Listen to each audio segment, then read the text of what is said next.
Alright, back at our form. Now I want to customize what this appearance looks like. I don't want the purple background. So I'm going to go up to the art palette icon here, where it says customize theme if I hover over it.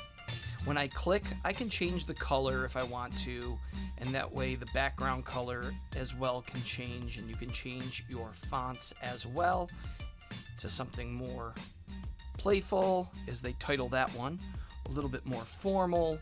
I'm going to go with a basic looking font. But the one thing that I am going to change is I'm going to put a custom image.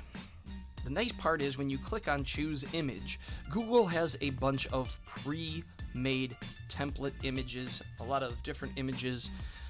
Looks like GIFs that you could have here, so that could give a little bit of motion, make it look a little bit different than forms that you've seen before.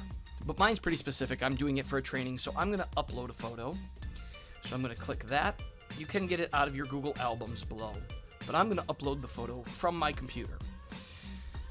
I have a form logo already set, and when I select it, it should come up.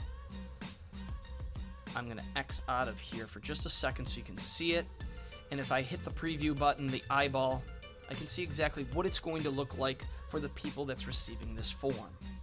Alright, I'm going to X out of that tab and go back into the editing mode. If I want this background to be a little different color, I'm going to click on that custom theme again.